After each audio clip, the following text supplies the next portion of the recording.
فأووا إلى الكهف ينشر لكم ربكم من رحمته ويهيئ لكم من أمركم مرفقا. بسم اللہ الرحمن الرحیم. الحمد للہ رب العالمین والصلاة والسلام علی اشرف الانبیاء وسید المرسلین خاتم النبیین محمد وعلی آلہ واہل بیتہ وصحبہ اجمعین. اما بعد فقد قال اللہ تبارک وتعالی وَلَكِنْ كُونُوا رَبَّانِيِّينَ بِمَا كُنْتُمْ تُعَلِّمُونَ الْكِتَابَ وَبِمَا كُنْتُمْ تَدْرُسُونَ. صدق اللہ العظیم.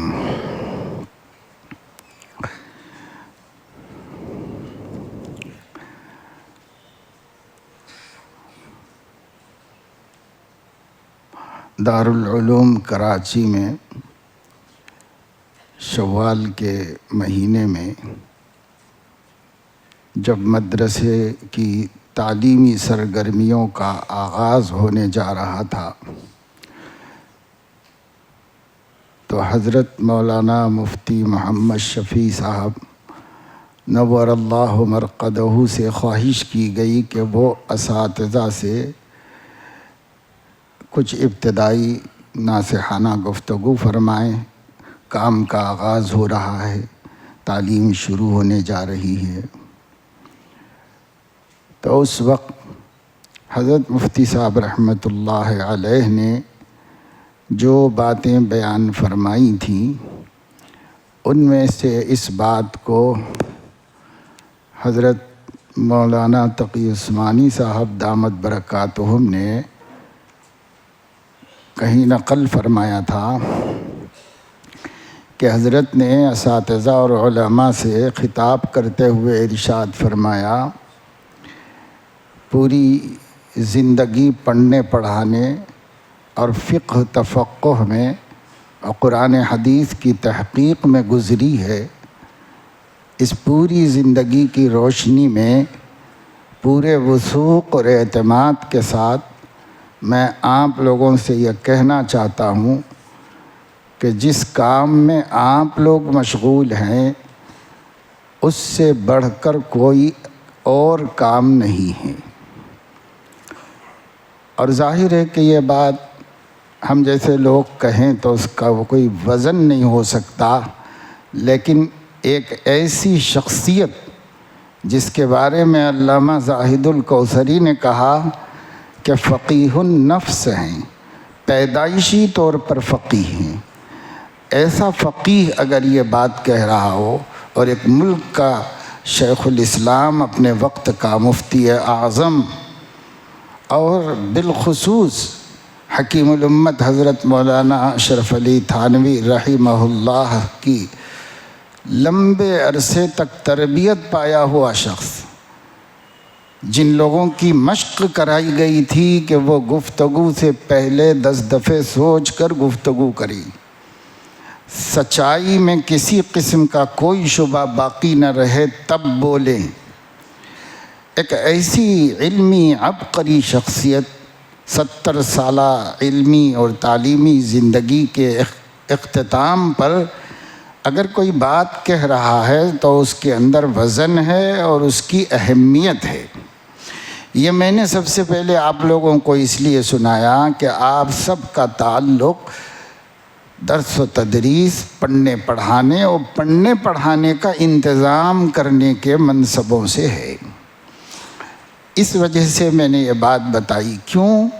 اس واسطے کہ جب تک کسی کام کی عظمت کا سکہ دل میں نہیں جمے گا اس کام کے لیے ایثار و قربانی کا جذبہ نہیں پیدا ہوگا.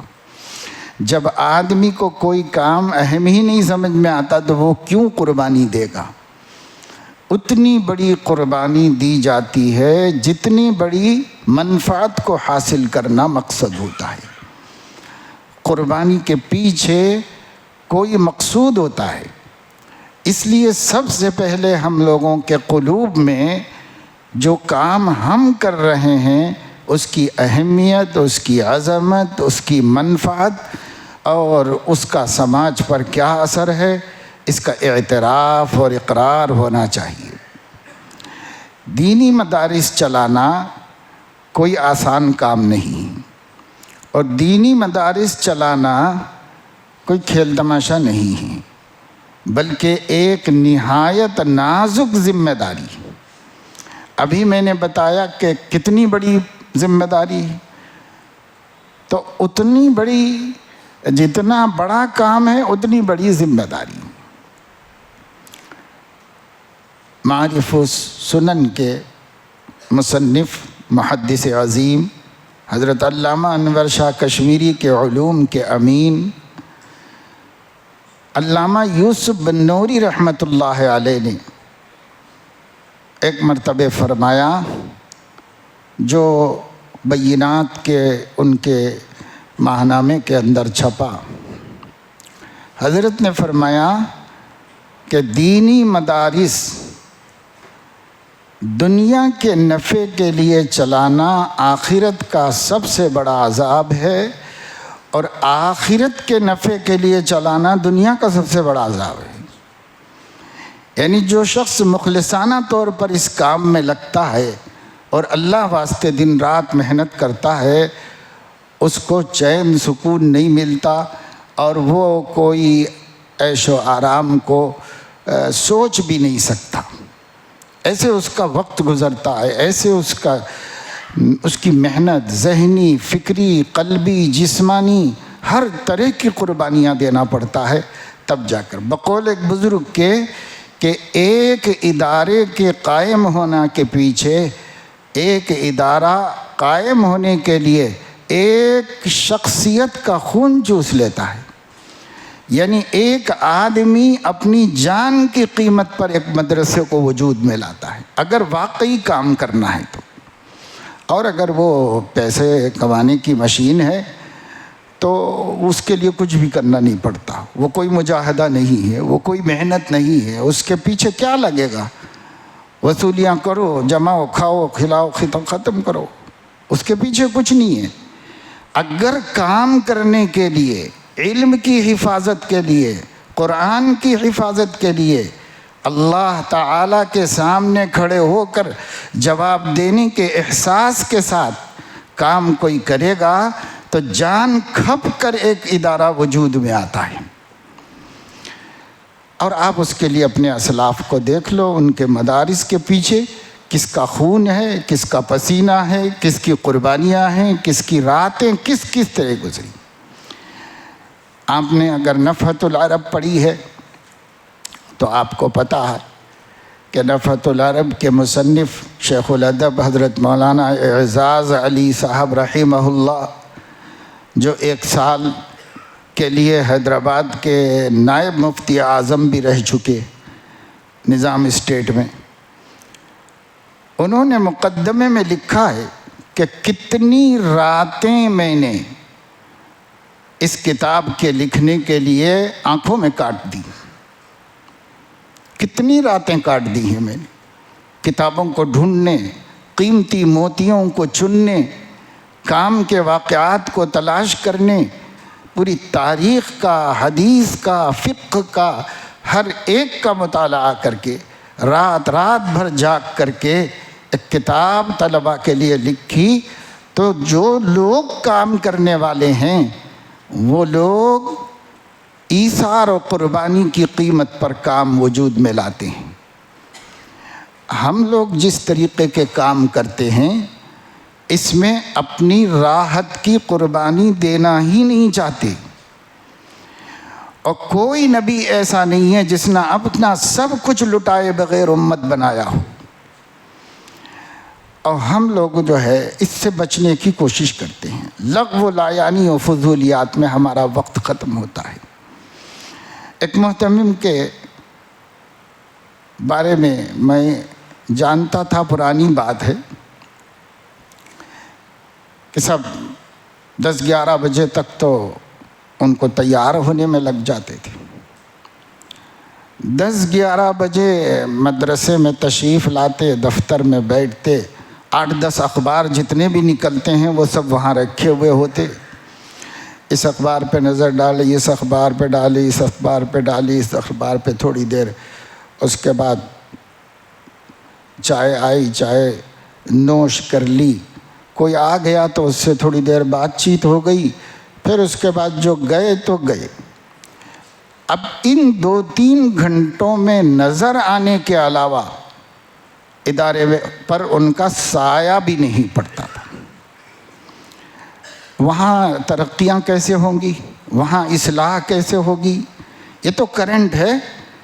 اگر بجلی نہیں ہوگی، محتمم بجلی ہے، اگر بجلی نہیں ہوگی تو روشنی کیسے ہوگی؟ اس کو ہمہ وقت نظر رکھ کر ہونا ہوتا ہے. اس کے ہر وقت پر کڑی نظر رکھنی پڑتی ہے، ہر ایک کو دیکھنا پڑتا ہے، اپنا ٹائم دینا پڑتا ہے. قربانی اور ایثار سے ہی کام وجود میں آتے ہیں. یہ اور اس طرح کی بہت سی چیزیں ہیں جو آپ غور کریں گے تو پتہ چلے گا. جو ادارے اچھے چل رہے ہیں ملک میں بہت ہیں. معیاری تعلیم، طلبہ کا رجحان، اساتذہ کا اطمینان اور نتائج شاندار. اگر آپ کو جہاں جہاں ملک میں نظر آئیں گے، آپ کے اپنی اپنی ریاستوں میں بھی، اپنے شہر میں جہاں جہاں سے آپ لوگ آئے ہیں، نظر ڈال کے دیکھو. کامیاب اور مقبول اور محبوب ادارہ اگر کوئی چل رہا ہے تو اس کے پیچھے چلانے والے کی قربانیاں موجود ہوتی ہیں، اس کا ایثار موجود ہوتا ہے. دارالعلوم دیوبند ایسے ہی دارالعلوم نہیں بن گیا. مدارالعلوم آج مسلمانوں کے دلوں کی دھڑکن نہیں بن گیا.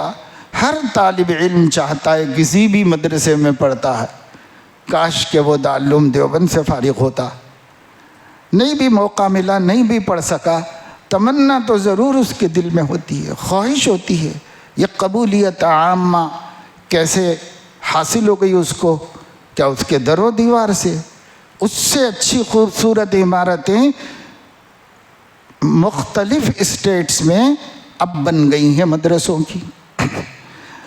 لیکن ان عمارتوں کو تھوڑا ہی دیکھ رہا ہے کوئی دارالعلوم کو ہی دیکھ رہا ہے. بس اسی کی طرف رغبت ہے، مدارالعلوم کی طرف رغبت ہے.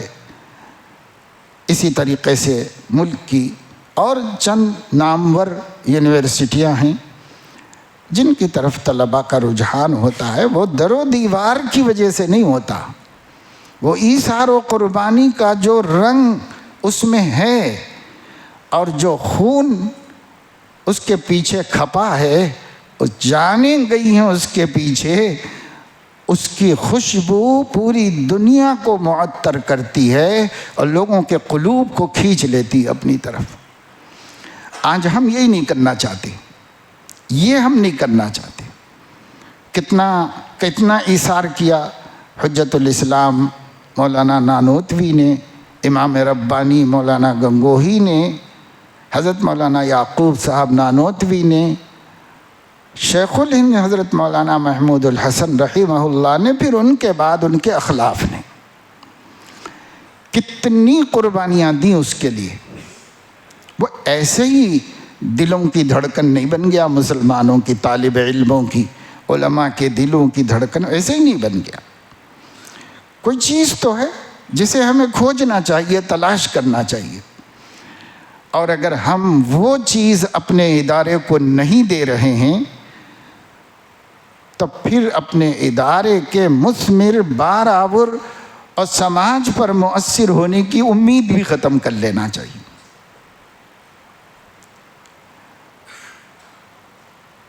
بقدر القد تکتسب المعالی. قربانیوں کے، مشقتوں اور محنتوں کے بعد اللہ تعالیٰ بلندیوں کا فیصلہ فرماتے ہیں. ایسے تھوڑی کرتے ہیں اللہ تعالیٰ فیصلہ. بڑی بڑی قربانیاں دی گئی. حضرت خباب بن الارت رضی اللہ تعالیٰ عنہ اپنے آقا کے مسلسل جلانے کی وجہ سے آگ پر لٹا کر سینے پر پتھر رکھ رہے. واقعات تو مشہور ہیں. ایک دن آئے اور حضور علیہ السلام کعبے کی دیوار سے ٹیک لگا کے بیٹھے ہوئے تھے تو کہنے لگے کہ یا رسول اللہ کیا اللہ تعالی موجود نہیں ہے؟ معبود برحق ہے، بے شک آپ اللہ کے سچے رسول ہیں، قرآن سچی، سب ٹھیک. کیا اس سچے دین کو قبول کرنے کا یہی صلہ ہے؟ انہوں نے اپنی پیٹھ سے چادر ہٹائی اور اپنی جلی ہوئی پیٹھ رحمت للعالمین کو دکھائی، جو تو کسی کی پھنسی بھی نہیں دیکھ سکتے تھے. ان کو اپنی جلی ہوئی پیٹھ دکھائی حضور علیہ السلام. حضور علیہ السلام سیدھے بیٹھ گئے اور تعزیت و تسلی کی بات کرنے کے بجائے آپ نے فرمایا تم سے پہلے جو امتیں ہوئی ہیں ایمان لانے کی بدولت، توحید کے بدولت کسی کے گلے کاٹے گئے ہیں، کسی کو لوہے کی کنگھیوں سے جسم کا گوشت نوچ دیا گیا ہے، لیکن مجال تھی کہ کوئی اپنے عقیدے سے ہٹنے کے لیے تیار ہوتا. اور چند مثالیں دے کر حضور علیہ السلام نے جو جملہ فرمایا وہ ہمارے لیے غور کرنے کا ہے کہ حضور نے فرمایا وَلَكِنَّكُمْ تَسْتَعْجِلُونَ، جلدی کر رہے ہو میرے امتیوں، جلدی مت کرو. خدا کی قسم ایک وقت آئے گا کہ ان قربانیوں کے بدولت ایک آدمی حضرموت سے صنعاء تک جائے گا اپنا مال تجارت لے کر تنے تنہا، اور کسی سے لٹنے کا ڈر خوف نہیں ہوگا. دنیا امن کا گہوارہ بن جائے گی تمہاری قربانیوں کے بدولت. تو قربانی نہیں ہوگی تو کوئی چیز بھی نہیں ہے. ہر نعمت قربانی کے بعد ہے. کچھ پانے کے لیے کچھ کھونا پڑتا ہے. ہم آرام نہ کھوئیں، ہم راحت نہ کھوئیں، ہم اپنی عادتیں نہ چھوڑیں، ہم اپنی لاپرواہیاں اور غفلتیں ختم نہ کریں اور چاہیں کہ کچھ اچھا ہو جائے تو ایسے اچھا نہیں ہوتا. کسی کا بھی نہیں ہوا، ہمارا بھی نہیں ہوگا. سنت اللہ ولن تجد لسنت اللہ تبدیلا. اللہ کا ایک طریقہ ہے، ایک اللہ نے دنیا کا ایک نظام بنایا ہے، ایک سسٹم سے دنیا چلائی ہے، اسی پہ چلے گی. کبھی کبھی قدرت کا ظہور وہ الگ چیز ہے، لیکن ہوتا ہے ہمیشہ عمل سنت پر. سنت اللہ، قدرت اللہ کبھی کبھی بھولے ہوئوں کو سبق سکھانے کے لیے سامنے. آپ بتائیے دنیا میں جتنے انسان پیدا ہوئے حضرت آدم علیہ السلام اور حوا علیہ السلام کے ذریعے سے، وہ سارے انسان سنت اللہ پر پیدا ہوئے. صرف ایک عیسیٰ علیہ السلام قدرت اللہ کا ظہور بنے. اللہ نے فرمایا کہ ہم ان کو آیت بنانا چاہتے ہیں. وَلِنَجْعَلَكَ آیَةً لِلنَّاسِ، ہم آیت بنانا چاہتے ہیں، اپنی قدرت کی نشانی. باقی سارے لوگ سنت اللہ پر پیدا ہوئے. تو غالب ترین نظام سنت پر ہے، اللہ کی سنت جو اس نے سسٹم بنایا ہے اس پر. اب کبھی کبھی قدرت کا ظہور بھی ہو جاتا ہے. اس لیے پہلی بات تو یہی ہے کہ مدارس کو چلانے کے پیچھے جو ذمہ دار ہے، جو بانی ہے، جو ناظم ہے، یا بانی اور ناظم کوئی تھا وہ گزر گیا ہے، ہم اس کے وارث بنے ہیں، ہم اس کے قائم مقام بنے ہیں، تو جو قربانی اس نے دی ہے ہمیں دینی پڑے گی. آپ دیکھ لیں نظر ڈال کر کے، بعض ادارے خوب اٹھے، چمکے، چلے، نافع بنے، سینکڑوں ہزاروں کو علم دیا اور انہیں چمکا دیا، لیکن جب یہ قربانی دینے والا چلا گیا تو اس کے پیچھے قربانی دینے والا نہیں آیا. اس کے پیچھے سابقہ ناظم کے قربانیوں کا پھل کھانے والا آیا، خود قربانی دینا نہیں آیا اس کو. نتیجہ یہ ہوا کہ سارا کیا کرایا ختم ہو گیا. اور دیکھتے دیکھتے مجھے ایک علاقے سے کچھ نوجوان علماء آئے مشورہ کرنے کے لیے کہ ایک مدرسہ ہے ماضی میں بہت اچھا چلا ہمارے وطن میں اور اس کا بہت اثر ہے، اور زمین ہے، عمارت ہے، سب کچھ ہے، مسجد بنی ہوئی ہے، فی الحال ویران ہے، کیونکہ صاحبزادگان اس پہ محنت کرتے نہیں، کسی دوسرے کو کرنے دیتے نہیں اس کے اوپر محنت۔ اب کچھ نوجوان اور مقامی لوگ کہہ رہے ہیں کہ اگر آپ لوگ تیار ہو جاؤ تو ہم ان سے حاصل کر کے، یہ قوم کا اثاثہ ہے، ان کا ذاتی نہیں ہے، ہم ان سے حاصل کر کے آپ لوگوں کو دے دیں گے، پھر سے اچھا کام کرو اس میں۔ تو خیر وہ شخصی بات تھی، وہ مجھ سے مشورہ کرنے آئے تھے، میں نے ان کو مشورہ یہ دیا کہ اس میں ہاتھ مت ڈالو، اپنی محنت سے روز اول سے کام شروع کرو، اپنے محنت سے کسی دوسری جگہ کام کر کے دکھاؤ، اس میں ہاتھ مت ڈالو، اس واسطے کہ اس کا تجربہ یہ ہے اپنی زندگی کا کہ اس سے کچھ فائدہ وائدہ ہونے والا نہیں ہے، اس سے اختلافات، نفرتیں، ناچاقیاں، دشمنیاں، ایک دوسرے کو گرانے کی کوشش، یہی سب چلے گی، اس لیے ادھر کوئلے کا کان ہے اس میں ہاتھ مت ڈالو، تم اپنا کام دوسری جگہ کر لو، کام کرو گے اللہ وسائل دیں گے۔ یہ میں بار بار عرض کرتا ہوں اہل مدارس میں کہ دنیا کے تمام کاموں کے لیے سنت اللہ یہ ہے کہ پہلے وسائل پھر کام، اور نبیوں کے کام کے لیے سنت اللہ یہ ہے کہ پہلے کام پھر وسائل۔ کسی نبی کو دیکھ لو، بے سر و سامانی میں کھڑے ہو کے کام شروع کرتا ہے، پھر دیکھتے دیکھتے اللہ تعالیٰ اقتدار تک عطا فرما دیتا ہے۔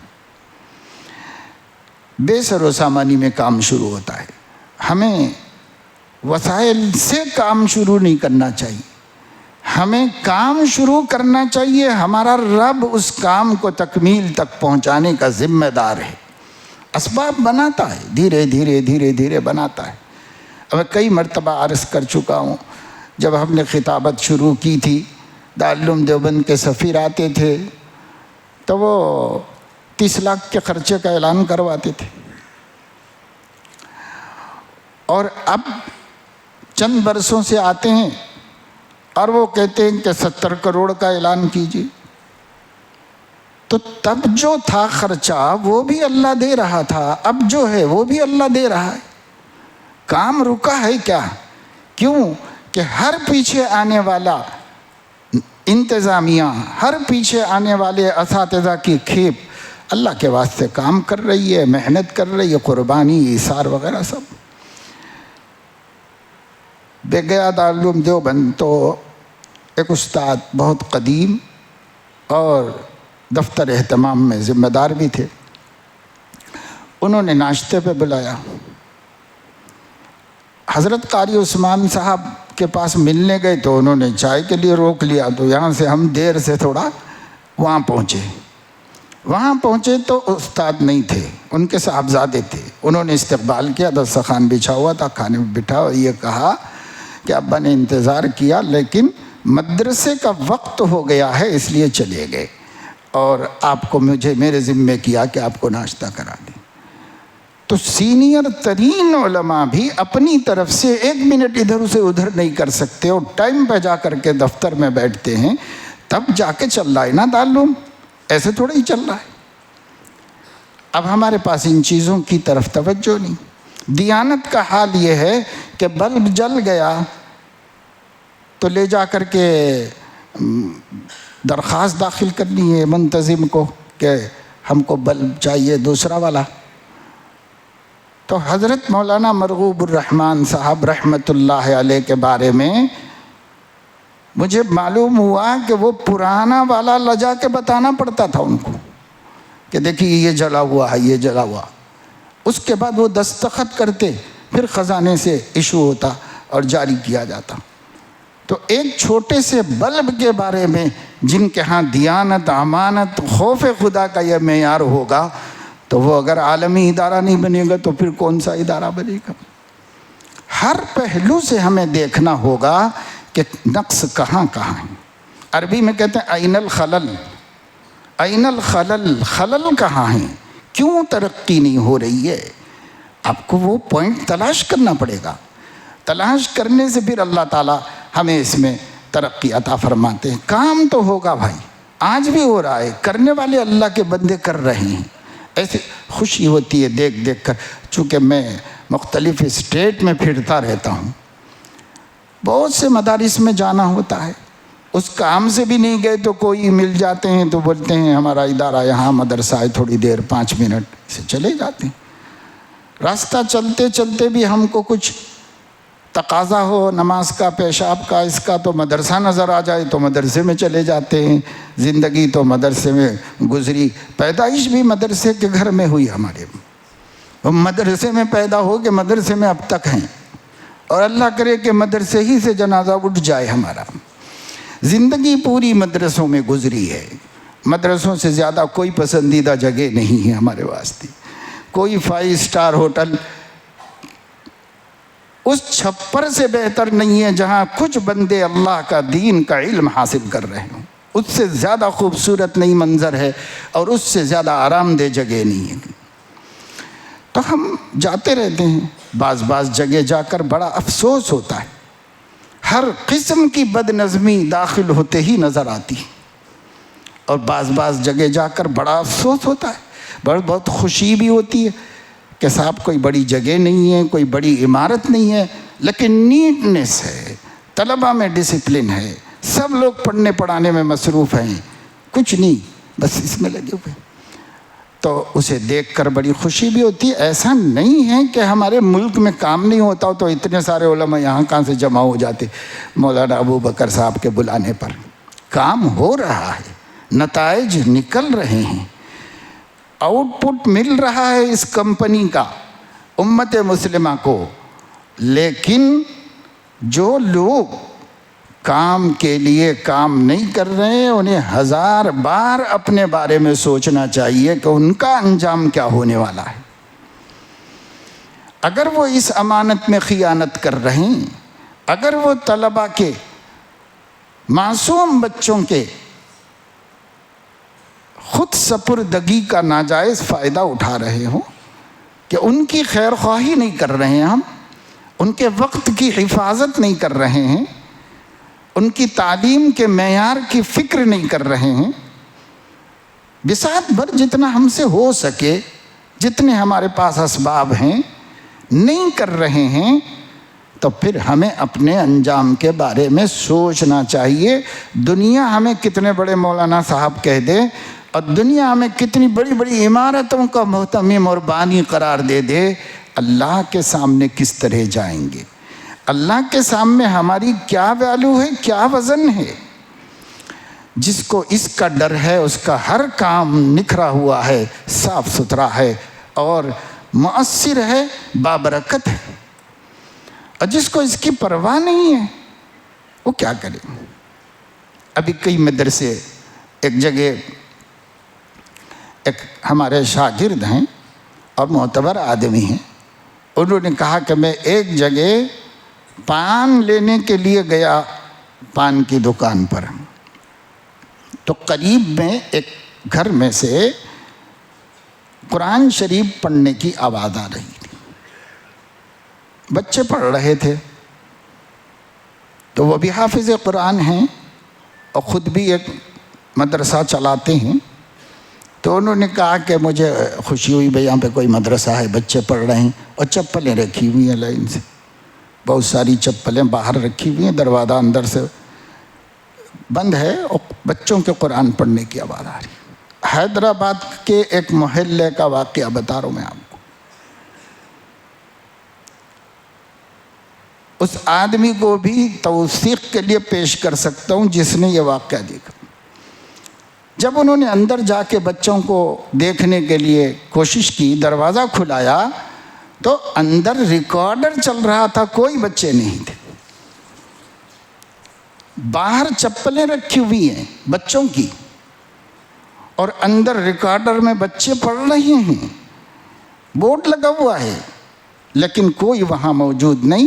اتنے صریح دغا دھوکے کے ساتھ اگر نظامہ مدارس چلانے کی بات کر رہے ہیں تو اللہ کا عذاب نہیں آ جا رہا ہے، وہی غنیمت ہے۔ ایک صاحب گھر گھر وصولی کرتے ہیں، حد یہ ہے کہ چونکہ بڑے بڑے کمپلیکسز کے اندر بس چند وند والوں کو آنے نہیں دیتے، ٹیوشن پڑھانے والوں کو آنے نہیں دیتے، ایسے بنا دیے لوگ رولز. تو برقع پوش خواتین کو سفیر بنا کر، ان کو رسیدیں دے کر بڑی بڑی عمارتوں کے اندر جاؤ، فلیٹوں میں جا کر کے حالات بتاؤ، وصول کرو. حالانکہ 17-18 بچے ہیں، سامنے ایک ہوٹل ہے، تینوں وقت کا کھانا ہوٹل سے آتا ہے اور وہ عطیتاً بچوں کو کھلاتے ہیں کہ خرچہ نہ ہو آپ کا. پھر کائے کا پیسہ وصول کرتے ہیں بھائی؟ کائے کے لیے جمع کرتے ہیں؟ ایسے ایسے واقعات کہ بس یعنی شرم سے سر جھک جائے. کون کر رہے ہیں؟ علماء کر رہے ہیں. یہاں کوئی باہر کا آدمی نہیں ہے، اس لیے میں آپ کو بتا رہا ہوں. علماء کر رہے ہیں. فلاں مدرسے کے فارغ، فلاں مدرسے کے فارغ مدرسہ قائم کرے ہیں. کاہے کے لیے کریں؟ چندہ بٹورنے کے علاوہ کوئی کام نہیں، صرف پیسہ جمع کرنے کے لیے مدرسہ کھولے ہوئے. کس کو پڑھا رہے ہیں؟ مدرسے میں کیا فیض ہے؟ ایک جگہ جلسہ ہوا، مجھے بہت اصرار کیا، 3-4 سال سے کرتے کرتے اس مرتبہ میں جا سکا تو وقت دیا کہ بھائی مخلص آدمی بار بار اصرار کر رہے، تو اب کہ میں نے کہا اچھا ٹھیک ہے شریک ہو جائیں گے. ٹائم دے دیا. میں گیا، جلسہ ہوا. ناظم صاحب نے کہا اتنے برس پہلے یہ مدرسہ قائم ہوا، ہم یہاں آئے تھے، امامت کر رہے تھے. محلے کے بچوں کی تباہی اور بربادی، ان لوگوں کے اخلاق کی خرابی، جہالت اور دن بھر دندہ فساد. اولڈ سٹی کا ایک محلہ تھی بھی ویسی صورتحال وہاں. اسے دیکھ کر ہم نے ضرورت محسوس کی کہ ایک دینی مدرسہ یہاں قائم کیا جائے، تو انہوں نے دینی مدرسہ وہاں قائم کیا. ہمارے ڈرائیور صاحب جو ہے وہ مجمع میں بیٹھے ہوئے تھے. انہوں نے بچوں سے پوچھ لیا کہ کتنے طلبہ ہیں آپ کے مدرسے میں؟ تو 30 طلبہ ہیں. یہاں تو زیادہ نظر آ رہے ہیں. نہیں، 2-3 مدرسوں کے طلبہ یہاں بیٹھے ہوں. اچھا ٹھیک ہے، اچھی. کہاں کے ہیں آپ لوگ؟ تو ٹوٹل 30 کے 30 بہار کے تھے، حیدرآباد کے. اس محلے کا ایک بچہ بھی نہیں پڑھ رہا تھا، ایک بچہ بھی نہیں پڑھ رہا تھا وہاں پر. اور ہم نے اعلان کیا کیا جلسے میں؟ محلے کی بدحالی دیکھ کر ضرورت محسوس کر کے یہ مدرسہ قائم کیا گیا. تو ہونا تو یہی چاہیے کہ محلوں کی اصلاح کے لیے ہی مدرسے قائم ہونے چاہیے. محلوں میں، بستیوں کے اندر وہاں جہالت کا جو ہے اندھیرا ختم ہو جائے، بچے بااخلاق ہو جائیں. اسی کے لیے تو کھولنا چاہیے. تو بستی کے 25-30 بچے تو پڑھا دو خدا کے بندو. ایک بھی بچہ نہیں بستی کا، اور پھر آپ اس بستی سے پیسہ بٹور رہے بس، اور کیا کر رہے. ایسا نہیں ہے کہ ہمیں کوئی تعصب ہے. مسلمان بچے پورے ہندوستان کے کیا پوری دنیا کے مسلم بچے ہیں. ان کو پڑھانا چاہیے، ان کی تعلیم ہونی چاہیے. ہم بولتے ہیں تو لوگوں کو برا لگتا ہے. ہم یہ نہیں بول رہے ہیں کہ یہ بچے نہیں پڑھنا چاہیے، ہم یہ نہیں بول رہے ہیں کہ ان بچوں پر محنت نہیں ہونی چاہیے. وہ غریب ہیں تو اور توجہ دینی چاہیے، بے شک کرنا چاہیے. لیکن ہم یہ بول رہے ہیں کہ جس جگہ آپ نے مدرسہ کھولا ہے اس جگہ کو کیوں محروم رکھے ہوئے؟ آپ اس بستی کے بچوں کی فکر کیوں نہیں کر رہے؟ تو یہ سارے ہندوستان کا مسئلہ ہے، صرف حیدرآباد کا نہیں. آپ سب لوگ یہاں ہیں اور یہاں مجھے مولانا نے اہتمام اور نظامت کے سلسلے کی عنوان پر ہی موقع دیا ہے آپ سے بات کرنے کا، اس لیے میں بتا رہا ہوں. بس یہ باتیں صرف بات کو سمجھنے، ماحول کو سمجھنے، صورتحال کو سمجھنے کے لیے بتائی جا رہی ہیں. تو یہ نہیں ہونا چاہیے بھائی.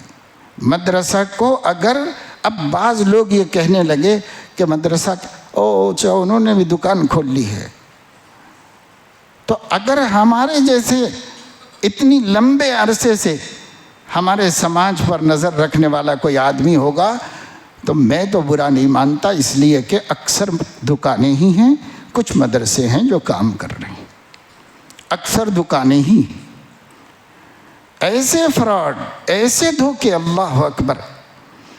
رابطہ مدارس اسلامیہ کا ایک الحاق نامہ ایک نے نکالا، اتر پردیش کے ایک شہر کی بات بتا رہا ہوں، ایک نے درخواست دی، تحقیق ہوئی اور اس کو الحاق ہو گیا، رابطے سے ملحق ہو گیا۔ اس ایک الحاق نامے کی سند لے کر، سند ارتباط لے کر کم از کم 25-30 مدرسوں کے، اسی میں سے بغل عدل بدل کر کے سب مدرسوں کا الحاق چلا دیا۔ دارالعلوم میں شکایت آئی تو یہ طے کرنا پڑا کہ الحاق دے کر دارالعلوم کی سائٹ پر اس کو اپلوڈ کیا جائے تاکہ یہ ڈپلیکیٹ بنا لینے والوں سے بچے۔ کیا چوری ہو رہی؟ یہ کوئی دین ہے کیا؟ یہی علم حاصل کیا ہے، یہی خوف خدا ہے آدمی کا؟ تو کچھ بھی نہیں، ایسی ایسی چیزیں۔ اشرف المدارس ہردوئی اب قائم ہو کر 90 برس ہو گئے۔ جب سے قائم ہوا توکل علی اللہ کی بنیاد پہ قائم ہوا۔ حضرت خود فرماتے تھے، ہم نے بار بار سنا کہ میں نے اپنے شیخ حضرت تھانوی سے کہا کہ میں توکل علی اللہ ایک مدرسے کے آغاز کرنا چاہتا ہوں، چندے کی بنیاد پہ نہیں، بس اللہ جو دے دے، جتنا دے دے اتنا کام کر لیں گے بس۔ تو حضرت کی دعا سے کام شروع کیا۔ اس وقت سے اب تک رسید بھی نہیں چھپی اشرف المدارس کی۔ جو پیسہ آتا ہے اگر اعتماد پر آپ دے دیں مدرسے کو، تو جو مدرسہ کام کر رہا ہے وہ آنکھوں سے دیکھ لیں، سب دیکھ لیں، اور دیانت امانت تو اعلیٰ درجے کی۔ میں آپ کو جو بات بتانا چاہ رہا ہوں وہ یہ کہ اب جو ناظم ہیں حضرت حکیم کلیم اللہ صاحب دامت برکاتہم، ایک دفعہ میں گیا حضرت کے پاس علی گڑھ، تو حضرت نے فرمایا کہ مجھے دلی سے ایک پریس والوں کا فون آیا کہ کیا آپ نے فلاں آدمی کو اشرف المدارس ہردوئی کی رسیدیں چھاپنے کے لیے بھیجا ہے؟ تو حضرت نے کہا ہمارے ہاں روز اول سے نہیں چھپتی، آج تک نہیں چھپی، ہم کیوں چھپنے کے لیے بھیجیں؟ تو بتایا کہ ایک صاحب آئے ہوئے ہیں، وہ اشرف المدارس ہردوئی کی رسیدیں چھپوا رہے ہیں ہمارے پریس کے اندر۔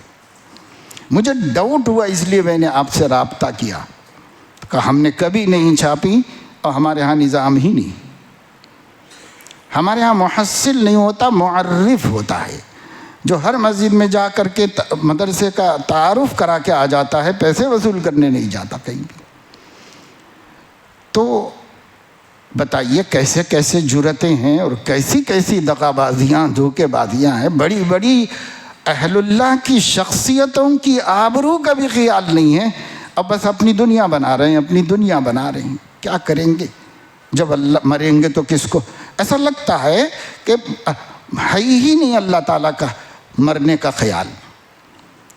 ایک مدرسے کے بارے میں ہمارے محلے کے لوگوں نے کہا کہ تھوڑا جائزہ لیجیے، ہم گئے وہاں پر، پتہ چلا مدرسہ کچھ نہیں ہے، باہر بورڈ لگا ہوا ہے اور مسجد کے اندر 3 مدرس ہیں، ہر مدرس کے اپنے بچے ہیں جو وہ اپنے ساتھ لا لیا ہے، وہ ایک جگہ بیٹھ کے پڑھاتے ہیں بس۔ ان کو وہ کوئی نہیں بول سکتا، ان کو وہ کچھ نہیں بول سکتے، وہ ان کو کچھ نہیں بول سکتے۔ تینوں کے اپنے اپنے بچے ہیں، گویا 3 مدرسے ہیں جو ایک مسجد میں چلتے ہیں، اور اس ایک مسجد کے مدرسے کے بورڈ کی نگرانی ایک مولوی صاحب کرتے ہیں۔ ان مولوی صاحب نے جب ہم نے تحقیق کی، سب ساری چیزوں کی یہ کی، تو یہ مولوی صاحب اس مدرسے کے واسطے 27-28 سفیر رکھے ہوئے ہیں۔ یعنی میں شخصی بات بتا رہا ہوں، جو میں پورے دفتر کا جائزہ لے کر، پورے مدرسے کا جائزہ میں خود لے کر، گجرات میں چندہ ہوتا ہے، بمبئی میں چندہ ہوتا ہے، کلکتہ میں چندہ ہوتا ہے، اور ہے کچھ بھی نہیں وہاں پر۔ 3 مدرسیں اپنے ساتھ اپنے گاؤں سے بچے لا لیے ہیں، وہ اپنے بچوں کو کھلا لیتے، وہی پڑھا لیتے۔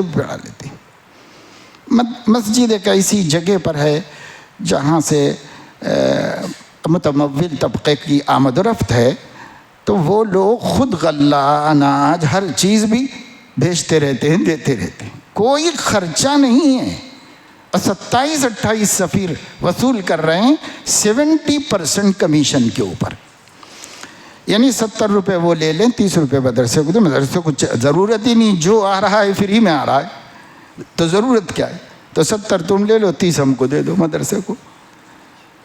یہ بھی میں حیدرآباد کے قریب کی ایک جگہ کی بات کر رہا ہوں، اور جب ہم نے اس مدرسے کی گاؤں والوں کی فکر دلانے پر کچھ منظم بنانے کی اور ڈھنگ سے کام کرنے کی کوشش کی، اور میں نے ان لوگوں سے کہا کسی کو بھی ہم ہٹائیں گے نہیں، سبھی لوگ کام کرو، لیکن ایک نظم کے تحت، مالیے کا بھی نظم صحیح ہو، دیانت ہو، امانت ہو، دفتر ہو، طریقہ ہو، طریقہ کار سے کام کیا جائے گا۔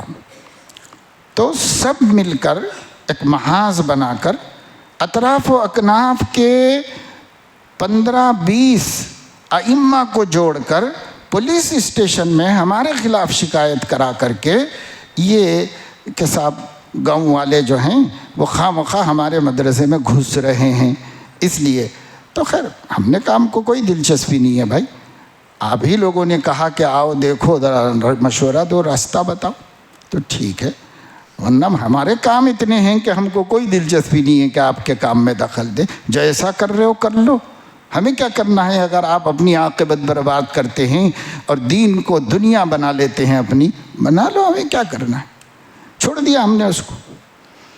تو یہ صورتحال ہے، مدرسے کا ناظم بن جانا کوئی آسان کام نہیں، رات بھر نیند نہیں آنی چاہیے اس کو، بے چینی، فکر، کڑھن، ایک ایک بچے کی فکر، ایک ایک مسئلے کی فکر، کیسے سکون سے رہ سکتا ہے وہ؟ اس نے تو ایک بڑی ذمہ داری اٹھائی۔ اس لیے پھر دیانت سب سے بڑی چیز ہے، دیانت کا خیال رکھا جائے، اس کا اہتمام ہونا چاہیے، اور جتنی دیانت ہوگی اتنی برکت ہوگی۔ حضرت محی السنہ رحمۃ اللہ علیہ فرمایا کرتے تھے، جس مدرسے میں قرآن مجید با تجوید پڑھانے کا اہتمام ہوتا ہے وہ مدرسہ مقروض نہیں ہوتا، اللہ اس کا انتظام کرتے رہتے ہیں، اس لیے کہ اس کے کتاب کا حق ادا کیا جا رہا ہے، تو وہ کیوں ان کو بھوکا رکھے گا، پریشان رکھے گا۔ اکثر فرماتے تھے کہ جس مدرسے میں قرآن مجید کی کما حقہ تعلیم ہوتی ہے وہ مدرسہ مقروض نہیں ہوتا۔ تو برکت اس سے آئے گی، کام مقصود ہو، کام ہونا چاہیے، علاقے کا فائدہ مقدم ہو، دوسرے علاقوں سے بھی لوگ فائدہ اٹھا لیں، فبہا و نعمت، اس سے کوئی اختلاف شکایت نہیں، لیکن اپنے علاقے کا فائدہ مقصود ہونا چاہیے۔ قصبے میں ہیں تو اطراف و اکناف کے بچے پڑھیں، اطراف و اکناف کے بچے آوارہ ہو رہے ہیں، ان کی کوئی پرواہ نہیں ہے، آپ نے ایک ٹاپو بنا لیا، ایک جزیرہ بنا لیا کہ باؤنڈری کے اندر بس آپ خوش ہیں، اور آپ جن لوگوں کو داخلہ دیے ہیں وہ خوش ہیں۔ اطراف کے محلے کو اس پاور ہاؤس سے روشنی کیوں نہیں مل رہی ہے؟ بستی کی اصلاح کیوں نہیں ہو رہی ہے؟ اس لیے میں نے 2-3 مہینے پہلے جو مضمون لکھا تھا شرف الجرائد میں، وہ مدارس کے نظام سے متعلق لکھا تھا اپنے تجربات کی روشنی میں، تو اس کا عنوان یہ تھا کہ خارجی سلامتی، داخلی سلامتی، قانونی سلامتی اور مالیاتی سلامتی، ان پر توجہ نظامہ کو دینا چاہیے۔ خارجی سلامتی کا مطلب اس مدرسے کے ایک مقررہ حدود کے اندر کوئی فتنہ نہ ہو، نہ قادیانی، نہ عیسائی، نہ گوہر شاہی، نہ فیاضی، نہ شکیلی، اور کسی بھی قسم کا کوئی ارتدادی فتنہ ہمارے مدرسے کے اتنے راؤنڈ اپ علاقے میں، 1 کلومیٹر راؤنڈ اپ آپ سمجھ لیجئے، آدھا کلومیٹر، جو بھی آپ حد بندی کر لیجئے، اتنے میں کوئی فتنہ پنپ نہیں سکتا۔ مدرسے کی کڑی نظر پورے سماج کے اوپر رہی۔ نمبر 2، اتنے علاقے کے اندر مسلم بچوں بچیوں کے ضرورت بقدر مکاتب کا قیام مدرسے کا فریضہ اور اس کی ذمہ داری مان لی جائے اور مکاتب قائم کیے جائیں۔ اور نمبر 3، اتنے علاقے کے اندر جو نوجوان ہیں مسلم سماج کے، ان نوجوانوں کو کسی وقت جوڑنے، انہیں اپنی ایمانی غیرت، ایمانی حیا، اپنے نبی کی نسبت، ایسی باتوں پر توجہ دلانے اور ان کے اندر ان کے نوجوانی کے جذبات میں اعتدال پیدا کر کے شرافت اور خوش اخلاقی کی تعلیم دینا اور اس پر محنت کرنا اور کوشش کرنا۔ اسی طرح ہمارے مدرسے کے اساتذہ، ذمہ داروں کے گھر میں اگر خواتین عالمات ہوں، حافظات ہوں، تو ان کے ذریعے سے سماج کی نوجوان لڑکیوں کو جو کالجوں میں پڑھ رہی ہیں، آوارہ ہو رہی ہیں، اپنے دین کی رسوائی کا سبب بن رہی ہے، ان لوگوں کی تربیت کا کوئی بندوبست مختصر نظام کے تحت میں ان کے کام وہ کرتے رہیں، لیکن ہمارا حق بھی مدرسہ ادا کرے گا۔ مدرسہ اگر ان سب کاموں کے واسطے نہیں ہے تو بھائی اس مدرسے کے قیام میں کیا ہوگا؟ جو طالب باہر سے آئے گا وہ تو فائدہ اٹھا لے گا، جو اس کے اڑوس پڑوس میں رہیں گے، یعنی یہ ایک ایسی روشنی پیدا کرنے کی جگہ ہے جس کے اطراف میں ایسی سیسا پلائی ہوئی دیواریں کھڑی ہیں کہ کوئی روشنی کی کرن باہر نکل کر بازو کے گھر میں بھی نہیں جا سکتی۔ ہر قسم کی خرافات، بدعات، تماشے سب ہو رہے ہیں، مدرسہ بھی چل رہا ہے۔ ہماری ذمہ داری یہ خارجی سلامتی ہے کہ مدرسے کے اطراف کے کوئی ایک حصہ مقرر کو، ادھر یہ سڑک، ادھر وہ سڑک، ادھر وہ سڑک، ادھر یہ، اتنے کہ ہم ذمہ دار ہیں، ہم اللہ کو جواب دیں۔ یہ ایک فکر پیدا ہونی چاہیے ہمارے اندر، تب جا کر کے وہی لوگ آپ کے اعوان و انصار بھی بنیں گے، وہی آپ کے مددگار ہوں گے، مدرسے سے محلے والوں کو محبت ہوگی اور وہ آپ کے اچھے برے میں آپ کے وفادار بن کر کھڑے ہوں گے۔ اگر ہم اس کی طرف ہمیں توجہ دینا، یہ خارجی سلامتی، ہمارا باہر کا ماحول بھی سب صاف ستھرا ہو، اور داخلی سلامتی یہ کہ وہی جو مدرسے کے کام ہیں وہ عمدہ طریقے پر ہوں، بڑھیا ہوں، تعلیم اچھی ہو، ڈسپلن اچھا ہو، نظم و نسق اچھا ہو، یہ داخلی سلامتی۔ اور قانونی سلامتی یہ ہے کہ ہماری پراپرٹی وہ حکومت کے قواعد کے مطابق ہماری ملکیت ہو، ہماری نہیں، ہمارے ادارے کی ملکیت ہو، ٹرسٹ کی ملکیت ہو، اور وہ شخصی پراپرٹی نہ بننے پائے۔ ایک مدرسے کے ہم کو وہاں کے محتمم کے انتقال کے بعد شورا میں لیا گیا، کئی علماء اس میں ہیں، ہم بھی تھے۔ جب ہم بیٹھے سب حالات کا جائزہ لیے تو پتہ چلا کہ کسی مصلحت سے مدرسے کی جو زمین ہے وہ محتمم کے نام پر رجسٹرڈ ہے۔ وجہ تھی وہ بڑے دیانتدار آدمی تھے، اچھے عالم تھے، ان کی کوئی شکایت کی بات نہیں۔ کسی وجہ سے ہوتا ہے ایسا کبھی کہ شخصی طور پر کرا لینا کے نام پر تھی۔ تو ہماری شورا نے جو تجویزیں پاس کی پہلی، ان میں یہ بات تھی کہ بہت جلد کوشش کر کے اس کو مولانا کے وارثین سے ٹرسٹ کے نام پر منتقل کر دیا جائے۔ کیوں؟ اس واسطے کہ سب کو اعتراف ہے کہ وہ زمین مدرسے کی ہے، کسی کی ذاتی نہیں ہے، اس کو سب کو اعتراف ہے۔ اب وہ تو نہیں رہے، ان سے کوئی خطرہ بھی نہیں تھا، وہ مخلص آدمی تھے۔ اب کیوں ہے؟ اب تو فوراً ہو جانا چاہیے۔ کل کو کوئی وارث کھڑا ہو کر اس زمین پر دعویٰ کر دے تو ہمارے پاس کیا ثبوت ہے کہ مدرسے کی ہے؟ ہمارے پاس کوئی ثبوت نہیں اس کا۔ تو کئی برس مسلسل توجہ دلانے کے باوجود جو لوگ ماں باپ کے ذمہ دار تھے وہ اس کے لیے راضی نہیں ہوئے۔ آخرکار ہم ہی لوگوں کو، اور بھی علماء ہیں، میں سب کا نام نہیں لے رہا ہوں، ہم ہی لوگوں کو طے کرنا پڑا کہ بھئی ہم ہی علیحدہ ہو جائیں، اس لیے کہ یہاں دیانت کی کوئی بات مانی نہیں جا رہی۔ پراپرٹیز آپ کی ذاتی ہیں تو آپ اپنی ذاتی رکھو، اس پہ مدرسہ کیوں رکھے ہوئے ہیں آپ؟ اس پہ مدرسہ مت رکھو۔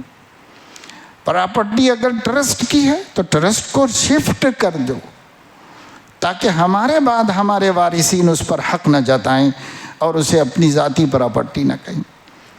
یہ قانونی سلامتی کا ایک حصہ ہے۔ کنسٹرکشن قوانین کے مطابق پرمیشن کے ساتھ ہوں، اور ابھی بہت سے علاقوں میں دفتری لوگ مدد کرتے ہیں۔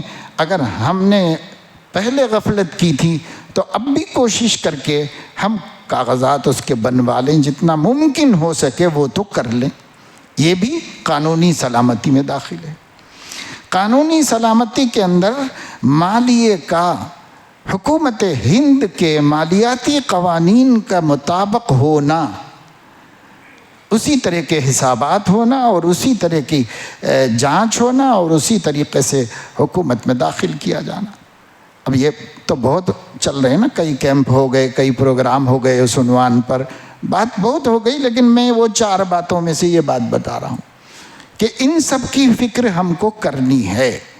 اب بہت سی چیزیں قانونی ہیں، نظمائے مدارس کو علم نہیں ہے اس کا۔ پہلے چل گیا تو چلا بھی لیا گیا، لیکن اب کی صورتحال بدلی ہوئی ہے۔ آپ دیکھ رہے ہیں ایاراچ بیاں، اب میں کیا بتاؤں کہ ہندوستان میں کیا ہو رہا ہے، کس طرح ہو رہا ہے۔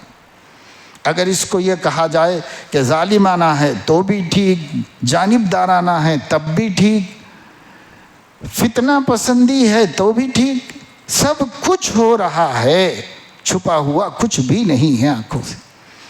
اب ایسے وقت میں ہم بیل مجھے مار کر کے اپنے آپ کو صحیح اور صاف نہیں رکھیں گے تو وہ بیل ہمیں مارے گا ہی بھائی، وہ ہم نہیں مارنے کا انتظام کیا ہے۔ تو اس وجہ سے اتنا اکابر کے توجہ دلانے کے باوجود بہت سے مدرسے ٹس سے مس نہیں ہوئے اور انہوں نے اپنا کوئی سسٹم درست نہیں کیا ابھی تک۔ وہ یہ سمجھ رہے ہیں رہتا ہے مدرسہ، رہنے دو، جاتا ہے جانے دو۔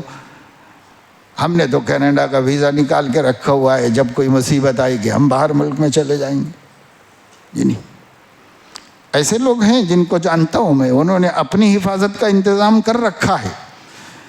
جیسے ہی ان کو پریشانی ہوگی، وہ اب دوسری شہریت ہے ان کے پاس، وہ چلے جائیں گے۔ اب چھوٹے ناظموں کا نہیں یہ قصہ، یہ بڑے بڑے ناظموں کا۔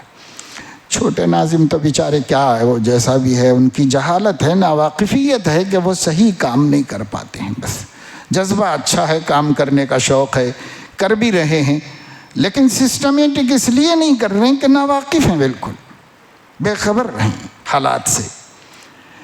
اس کی طرف توجہ ہونی چاہیے۔ 20-25 سال پہلے میں نے ایک مدرسے کی ذمہ داری وہاں کے بزرگوں کی، بوڑھے لوگوں کے آ کر خواہش کرنے پر اور بار بار منع کرنے پر 2-3 بوڑھے لوگوں کے آنکھ سے آنسو گر گئے، تو میں نے اس کی ذمہ داری قبول کی اور الحمدللہ 7 برس محنت کی۔ 30 سال میں ایک حافظ نہیں ہوا تھا، 7 سال میں 10 حافظ ہوئے، شہر کی 10 مسجدوں میں قرآن سنایا، لوگ خوش ہو کر اتنا چاول دیے کہ 1 سال اس مدرسے کے لیے کافی ہو جائے، اور پھر چندے آنے شروع ہو گئے اور بر سب کچھ ہو گیا۔ اب تب وہ ایک کمیٹی تھی جو ہم کو بلانے آئی تھی، وہ اس کی نیت خراب ہو گئی، تو اس نے کہا کہ جو ہے نہیں، ہم خود چلا لینا چاہتے ہیں۔ ہم نے کہا چلا لو بھائی، ہمارے پاس بھی اتنی فرصت نہیں ہے، اتنی دور آئیں دیکھیں کریں۔ بالکل ٹھیک ہے، چلا لیجئے، لیکن ہم ایک اعلان عام ضرور کریں گے کہ اب یہ مدرسہ ہماری نگرانی میں نہیں ہے، بس اتنا اعلان کریں گے، پھر آپ لوگ جیسا چاہے کر لو۔ تو چھوڑ دیا ہم نے۔ تو 7 سال ہم نے مدرسہ چلایا، وہ پوری ذمہ داری کے ساتھ۔ ان لوگوں سے شرط یہ تھی کہ تعلیمات آپ دیکھ لیں، مالیات ہم کریں۔ تو وہ ہماری غلطی تھی بہت بڑی، اس غلطی کی وجہ سے ہی بالآخر یہ سب محنت پہ پانی پھیرنا پڑا۔ تو ہوا یہ کہ 7 سال میں 5 دفعے کمیٹیاں بدلیں۔ میں مسجد ہے، یہ اللہ کا گھر ہے، یہاں بیٹھ کے بول رہا ہوں، 7 سال میں 5 مرتبہ اس کی کمیٹی بنی، تاجر لوگ تھے سب، اور ہر خازن دوسرے خازن کو چارج دیتے وقت مدرسے کا پیسہ اپنے پاس رکھ لیا اور صرف چارج دے دی. کسی کے ذمے 25-30 سال پہلے 70,000 تھے, کسی خازن کے ذمے 1.5 لاکھ مدرسے کے, بس چارج دے دیا اور کہا یہ پیسے اب پیسے دے دیں گے, دوبارہ تھوڑے کھا جا رہے ہیں, تھوڑی دے دیں گے بس. ایسے کر کے 5 کے کوئی خازن ایسا نہیں تھا جس نے پیسہ مدرسے کا دبا نہ لیا ہو, کھا نہ لیا ہو. تو بھائی یہ سب باتیں ایسی ہیں کہ ایک موقع ہے اپنوں کے درمیان بولنے کا, اس لیے میں بول رہا ہوں. کیسے اللہ کی مدد آئے گی اور کیسے ہمارے کاموں میں برکت ہوگی اگر اس طریقے کا کام ہوگا. تو اس وجہ سے اس کی طرف توجہ دیں. دوسری بات جو ذمہ داروں کو ملحوظ رکھنے کی ہے وہ حلم ہے, بردباری ہے, شفقت ہے. جو جتنا بڑا ہو اس کو اتنا حلیم ہونا چاہیے اور اتنا قابل برداشت کرنے کی صلاحیت ہونی چاہیے. ایک قصہ یاد آیا مجھے, حضرت مولانا قاری صدیق احمد صاحب نور اللہ مرقدہ, سبھی جانتے ہیں اہل مدارس. حضرت ایک مرتبہ دفتر میں بیٹھے ہوئے تھے. وہاں کے ایک بہت ہی شورا کے ممبر معتمد علیہ آدمی سے میں نے سنا, بیٹھے ہوئے تھے حضرت. ایک طالب علم نے لا کر ایک درخواست حضرت کو دی. حضرت نے وہ درخواست پڑھ لی.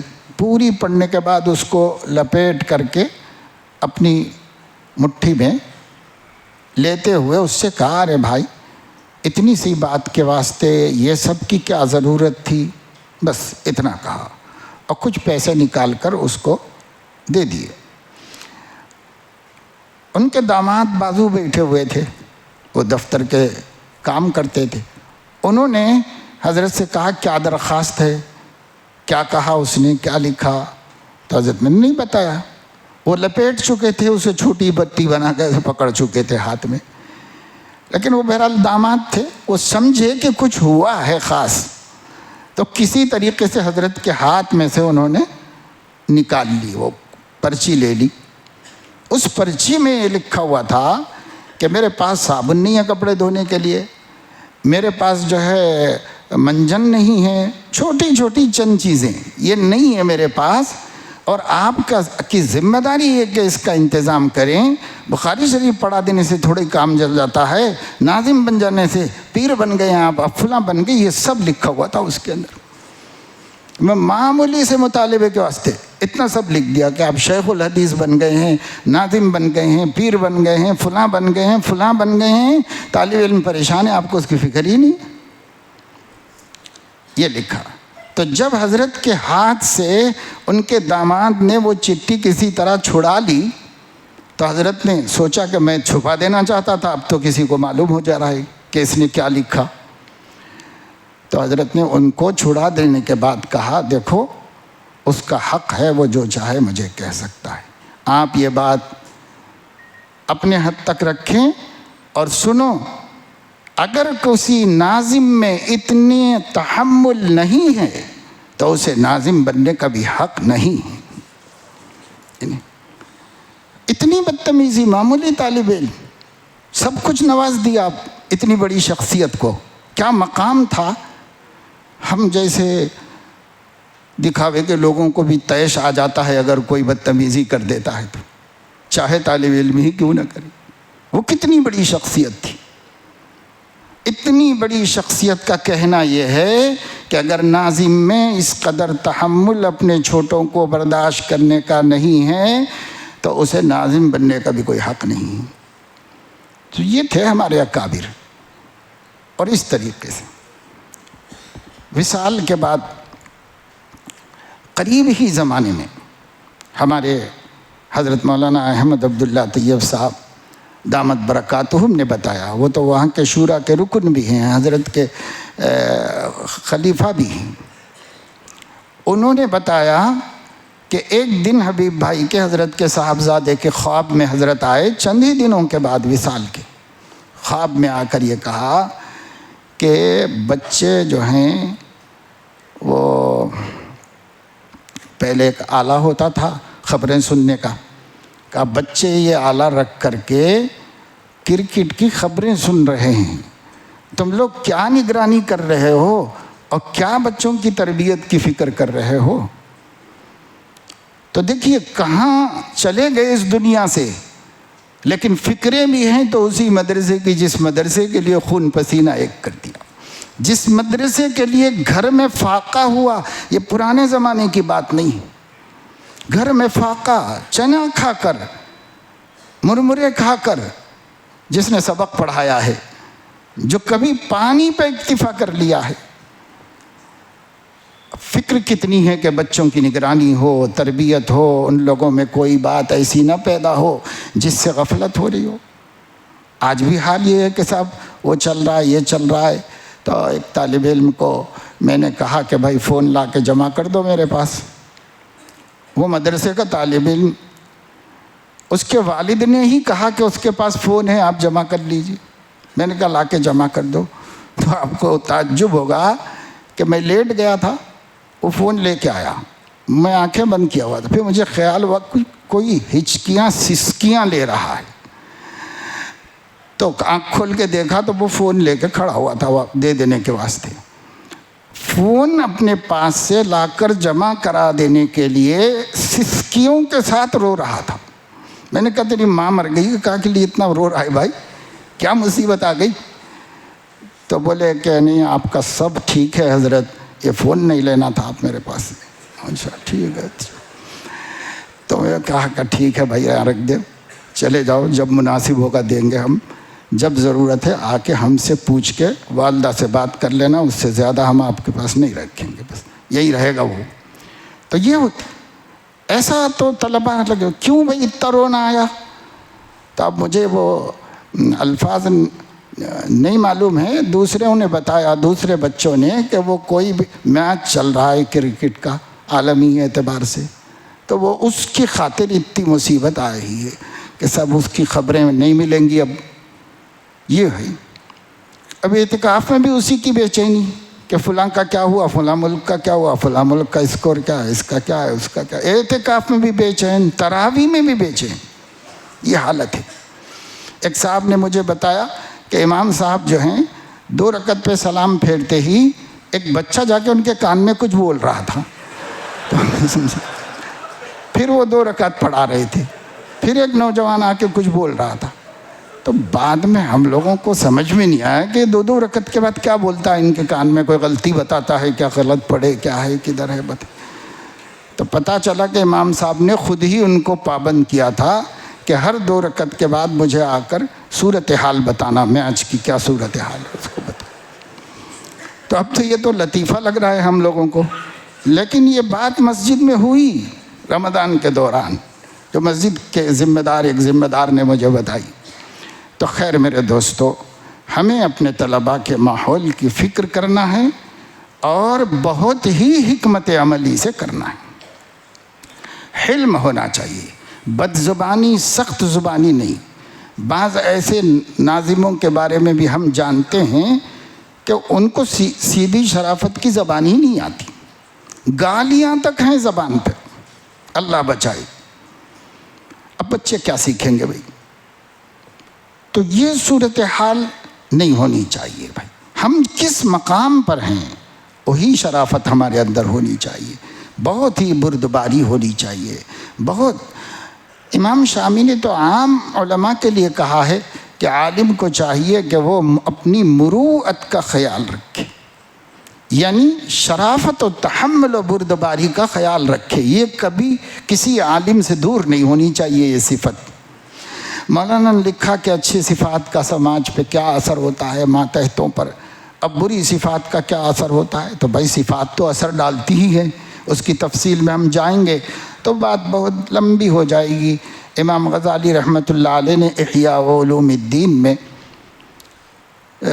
4 حصوں میں کتاب تقسیم فرمائی ہے، ربع اول، ربع ثانی، ربع ثالث، ربع رابع، تو 4 حصوں میں تقسیم کی ہے۔ اس کو آپ اس کا خلاصے بھی جو ہے تبلیغ دین کے نام سے حضرت تھانوی کے حکم پر کیا گیا تھا، اردو میں ہے اس کا خلاصہ بھی، یہ ہمیں پڑھنا چاہیے۔ اس میں ہمیں صفات کا پتہ چلے گا کہ صفات حمیدہ کیا ہیں، صفات رذیلہ کیا ہیں، ہمارے حضرت محی السنہ رحمۃ اللہ علیہ بچپن میں ہی اس کے عنوانات یاد دلاتے تھے، اور ان کا نام تھا منورات ظاہری، منورات باطنی، مظلمات ظاہری، مظلمات باطنی۔ اس عنوان سے 10 باتیں ہیں، وہ انہوں نے ہر ربع میں 10 کتابیں رکھی ہیں، اس لیے وہ 10 باتیں ہی ہیں۔ تو 10 باتیں 40 کل ملا کے ہوئی، 40 بھی نہیں ہیں 30 ہی ہیں، اس لیے کہ ایک ربع تو صرف نماز روزے کے احکام سے متعلق ہے، اس لیے 3 ربع میں صفات حسنہ اور صفات رذیلہ کا ذکر امام غزالی رحمۃ اللہ علیہ نے کیا ہے۔ اس کو ہم نے چارٹ کی شکل میں بھی چھاپا ہے، جو بچپن میں ہم نے یاد کیا تھا اسی کو چارٹ کی شکل میں ہم نے اس کو چھاپا ہے، تاکہ ہم دیکھتے رہیں کہ یہ صفت میرے اندر ہے یا نہیں تو کیسے پیدا ہونا چاہیے، اور یہ بری صفت میرے اندر پائی جاتی ہے کیا، اگر پائی جاتی ہے تو اس سے مجھے نجات کیسے ملے گی، کیسے میں اس سے دستبردار ہو جاؤں۔ خود کوشش کر لو، اپنی کوشش سے کامیابی مل جائے تو کیا کہنے ماشاءاللہ، اور اگر نہ ملے تو اپنا کوئی نگراں نگہباں بناؤ اور اس سے رجوع کرو کہ میں کوشش کیا مگر میرے اندر یہ کمی دور نہیں ہو رہی ہے، تاکہ وہ تجربے سے ہمیں راستہ دکھائے اور ہم کامیاب ہو جائیں۔ خود سے ہو جائے تو ہو جائے، بہت اچھا ہے، خود ہی کر لیں، اور خود سے نہیں ہوتا تو پھر بڑوں کی طرف رجوع کریں۔ جیسے ہم لوگ بیمار ہوتے ہیں تو کوئی بھی اپنی معلومات والی دوا میڈیکل شاپ سے لاتے کھا لیتے ہیں، بخار اتر جاتا ہے، سردی کم ہو جاتی ہے، لیکن کبھی نہیں ہوتی تو معالج پر جانا ہی پڑتا ہے نا، ڈاکٹر کو دکھانا ہی پڑتا ہے۔ ایسے ہی اپنے علم کی روشنی میں ماشاءاللہ علماء ہیں تو اپنے علم کی روشنی میں برائیاں چھوڑ دیں، ہم ہی چھوڑ دیں، بہت اچھا ہے، چھوڑ دیں، خود ہی تدبیریں کوئی کر لیں جس سے چھوٹ جائے۔ لیکن اگر نہیں چھوڑ رہی ہے تو جانا ہی چاہیے طبیب کے پاس، اور جا کر اس کا علاج کرا لینا چاہیے۔ صحت جسمانی اتنی عزیز ہے تو صحت ایمانی اور روحانی تو اس سے بھی زیادہ اہمیت کی حامل ہے، تو اس کی بھی ہمیں فکر ہونی چاہیے۔ تو حلم پیدا کریں، ہر ایک کو برداشت کرنا چاہیے۔ کبھی چھوٹے تہذیب سے پیش آتے ہیں، کبھی بے تہذیبی سے پیش آتے ہیں، تو ٹھیک ہے، ان کو بھی نہیں آنا چاہیے ایسا، مگر یہ کہ ہمارے اندر بھی تو برداشت ہونی چاہیے کہ اس بے تہذیبی کو سہ لیں۔ اگر سب ہماری عزت کریں اور ہم ان کے ساتھ اچھے رہیں تو کوئی کمال نہیں ہے، کوئی ہم سے بدتمیزی کرے اور ہم اس کے ساتھ اچھے ہوں تو یہ نبوی کمال ہے جو ہمارے اندر ہونا چاہیے۔ جب ہم اتنا بڑا ادارہ چلاتے ہیں، جب ہمارے تحت کئی اساتذہ ہیں، جب ہمارے تحت بچے پڑھ رہے ہیں، 100 200 500 جتنے بھی ہیں، 25 50 ہی صحیح، تو ہم بڑے تو ہیں کسی کے، بڑوں کو کیسا ہونا چاہیے۔ ان کا حضرت علی نے حضرت عمر رضی اللہ تعالیٰ عنہ سے کہا کہ آپ نے یہ فیصلہ صحیح نہیں کیا۔ حضرت عمر نے علل اعلان کہا، لولا علی لہلک عمر، علی نے مجھے بتایا۔ ہم دیکھتے تھے پڑھنے کے زمانے میں کہ حضرت محی السنہ رحمۃ اللہ علیہ کو وہاں بچے سے زیادہ تر حفظ کرنے والے ہی تھے، سب چھوٹی چھوٹی عمر کے۔ اگر چھوٹا بچہ بھی کسی غلطی پر حضرت کو توجہ دلاتا کہ آپ نے ایسا کیا، کیونکہ وہ سب کو سنت و تہذیب سکھاتے ہی رہتے تھے 24 گھنٹے، اب وہ کبھی ان کے اس کے خلاف بچے نے کہا کہ حضرت آپ نے ایسا کیا، تو اتنے خوش ہوتے تھے، بیانوں میں مہمانوں کے سامنے، بڑے بڑے علماء مہمانوں ان کے سامنے کہتے تھے ایک طالب علم نے مجھے توجہ دلائی، ایک چھوٹے بچے نے مجھے توجہ دلائی، خوش ہو کر بیان کرتے تھے لوگوں کے سامنے۔ یہ ہوتے ہیں متواضع۔ متکبر کی علامت تو حدیث میں ہے کہ بطر الحق، حق کوئی پیش کرے تو غصہ آئے اندر سے اور شان بیچ میں آ جائے قبول کرنے کی، تو ایسا نہیں ہونا چاہیے۔ حضرت عثمان ہوں، کسی صحابی کو دیکھ لو، بڑے بڑے لوگوں کو، ہمارے اکابر، بڑے بڑے مشائخ، ماشاءاللہ۔ امام عبدالوہاب شعرانی رحمۃ اللہ علیہ بہت بڑے عالم دین ہیں، شافعی المسلک ہیں اور بہت بڑے شیخ بھی، 1000 مشائخ سے استفادہ کیا ہے۔ انہوں نے ایک کتاب لکھی جس کا اردو ترجمہ ہے ہم سے ہمارے مشائخ نے عہد لیا، مارکیٹ میں موجود ہے، ہم سے ہمارے مشائخ نے عہد لیا، یہ عنوان ہے۔ اس عنوان کے تحت جو شیخ نے بھی ان سے جو عہد لیے تھے وہ سب لکھتے ہیں اس کے اندر، بہت ساری ضخیم کتاب ہے۔ اس میں ایک جگہ فرماتے ہیں ہم سے ہمارے مشائخ نے عہد لیا ہے کہ اگر ہم سے یعنی شیخ سے کوئی غلطی ہو جائے تو احترام کے ساتھ توجہ دلا دیا کریں، یا ہمارے عمل کی اصلاح ہو جائے گی یا تمہارے علم کی اصلاح ہو جائے گی، دونوں میں سے کسی کا فائدہ ہو جائے گا، مگر بتا دیا کرو، بتا دینا۔ تو شیخ مرید سے عہد لیتے تھے کہ ہماری غلطیاں بتا دیا کرنا۔ حضرت مولانا الیاس صاحب کاندھلوی رحمۃ اللہ علیہ نے ان کے قریب میں رہنے والے چند علماء سے فرمایا تھا کہ اگر میں کوئی کام خلاف شریعت و سنت کروں تو میں آپ لوگوں کو نگراں بناتا ہوں، آپ لوگ نہیں ٹوکیں گے تو قیامت میں آپ کا دامن پکڑوں گا، آپ لوگ مجھے بتا دیا کریں کہ یہ غلط ہو رہا ہے، یہ صحیح نہیں ہو رہا ہے۔ تو جو اللہ سے ڈرنے والے تھے وہ لوگ تو زندگی میں اپنے چھوٹوں کو اپنا نگراں بنا کر کے زندگی میں اپنی بھائی اللہ کی پکڑ میں نہ آئیں۔ اتنی ساری محنت تو اس لیے ہو رہی ہے کہ مغفرت ہو جائے، اور اگر اس کے باوجود پکڑے جائیں تو فائدہ کیا ہے؟ تو جو اپنی آخرت کا بھلا چاہتا ہے وہ اس کی کوشش کرتا ہے، اس کی طرف ہمیں توجہ دینا چاہیے۔ نظما کو ایک ذمہ داری یہ بھی ہے کہ اپنے تربیت کریں اساتذہ کی، اسٹاف کی، تو ان کی آبرو کا خیال ضرور رکھنا چاہیے، انہیں بے آبرو کبھی نہیں کرنا چاہیے، ان کی دل آزاری کے بغیر ان کی اصلاح کریں، ان کی غلطیوں کو درست کریں، ان میں ڈسپلن پیدا کریں، پابند بنائیں، ٹھیک ہے، لیکن بے آبرو کبھی نہیں کرنا چاہیے ان کو۔ ایک مرتبہ ایسا ہوا کہ ہمارے علاقے کے ایک مدرسے کے ذمہ دار دعوت الحق کی شاخ تھی، یعنی حیدرآباد کی نہیں، کسی دوسری جگہ کی، تو ان سے ایک چندے کے سلسلے میں خیانت ہو گئی۔ وہ عالم تھے، مفتی تھے، اور حضرت کی طرف سے وہاں کے ذمہ دار مقرر تھے۔ خیانت کیا ہوئی کہ کوئی کنواں تھا صحن میں، اس کنویں میں پانی نہیں تھا، اس کو گہرا کرنے کے سلسلے میں ایک خاتون نے کچھ پیسے دیے معلوم ہونے پر، کسی اور نے بھی دیے، تو ان سے انہوں نے وہ کام کرا لیا، اور یہ والے جو پیسے تھے ان کا گھر بن رہا تھا تو قرض کے طور پر لے کے اس میں لگا لیا۔ یہ کسی کو پتہ چل گیا، شکایت وہاں گئی، حضرت سفر کر کے وہاں سے آئے، پھر وہاں پہنچے اس مدرسے میں، حسابات دیکھے، ان کو بلا کر تحقیق کی تو انہوں نے اعتراف کر لیا کہ حضرت ارادہ چوری کا، خیانت کا تو نہیں تھا، لیکن سخت ضرورت تھی مجھے تو میں استعمال تو کر لیا، انٹری بھی نہیں ہوئی، رسید بھی نہیں بنی، میں استعمال کر لیا، ٹھیک ہے، اچھی بات ہے۔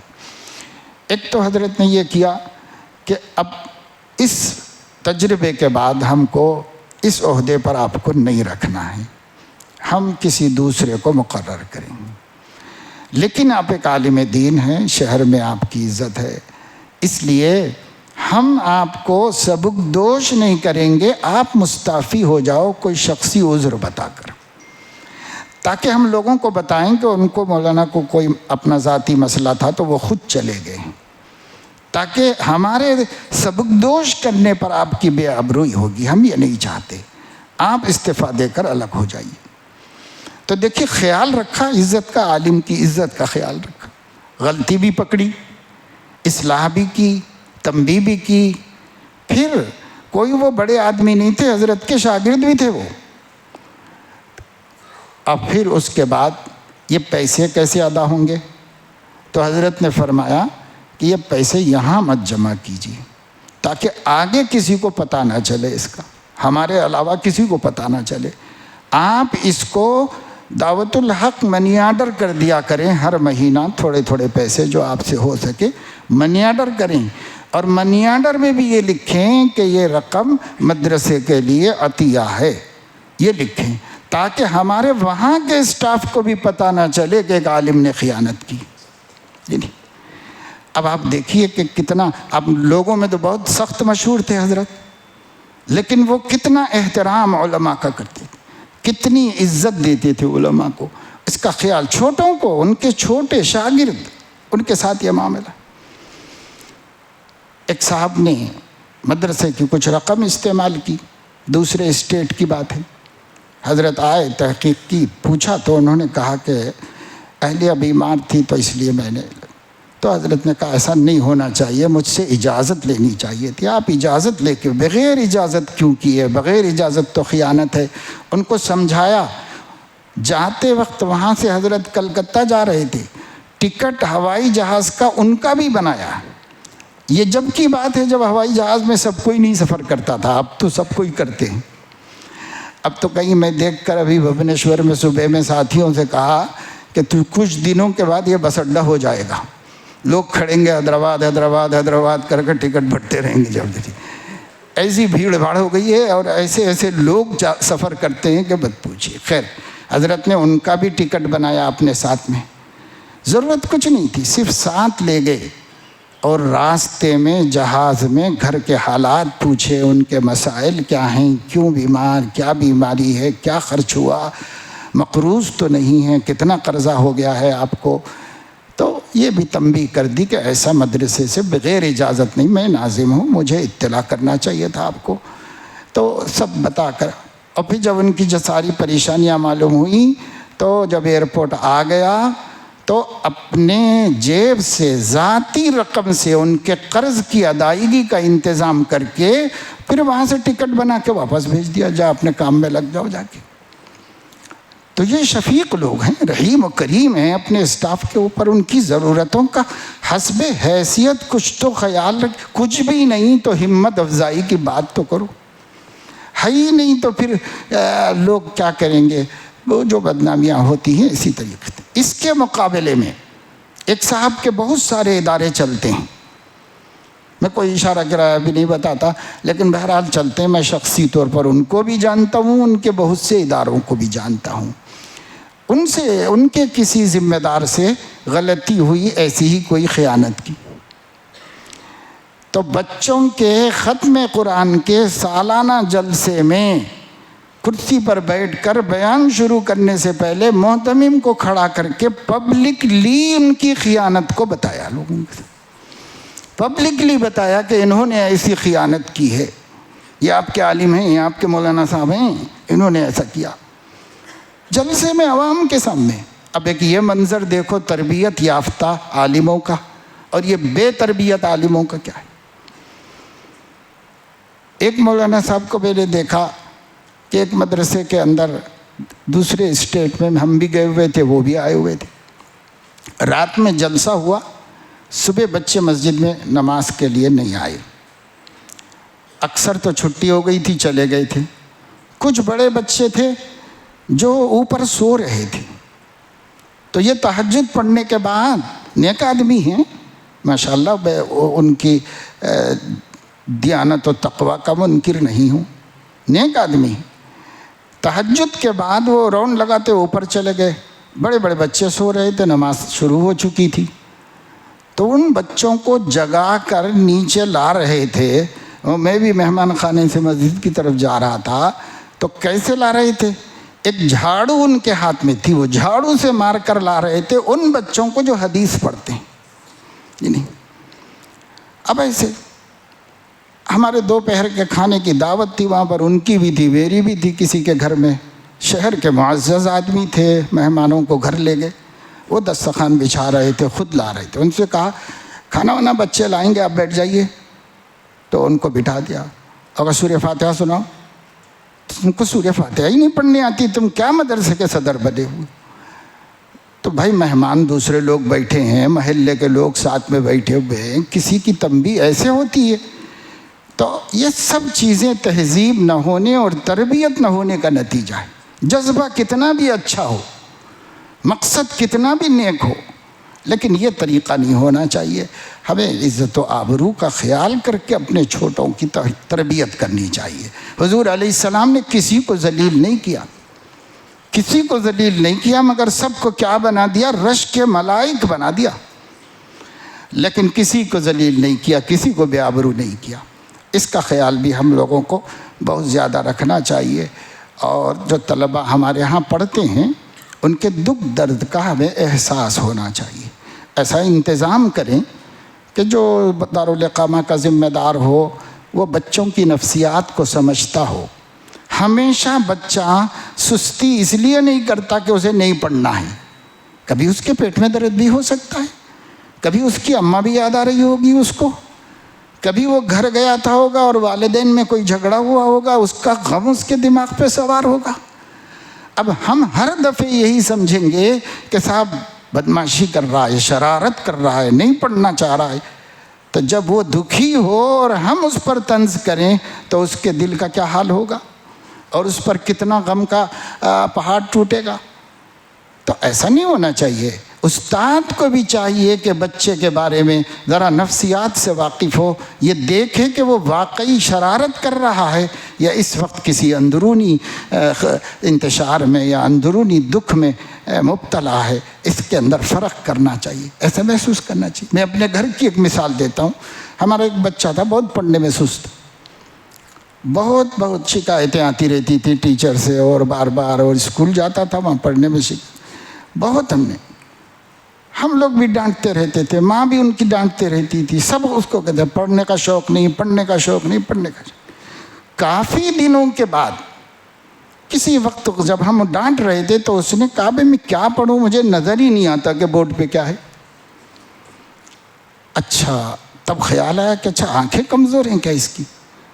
اس کو 2-4 دکھا کے بتائے تو اس کو کچھ نظر نہیں آتا تھا. ہاسپٹل لے گئے تو معلوم ہوا کہ صاحب اس کی آنکھ کا نمبر جو ہے بہت زیادہ بڑھ چکا ہے. اب بہت دیر کر دیا آپ لوگوں نے, 2-3 برس پہلے اس پہ کنٹرول کیا جا سکتا تھا. تو اب چشمہ لگا, پھر پڑھنا شروع کیا.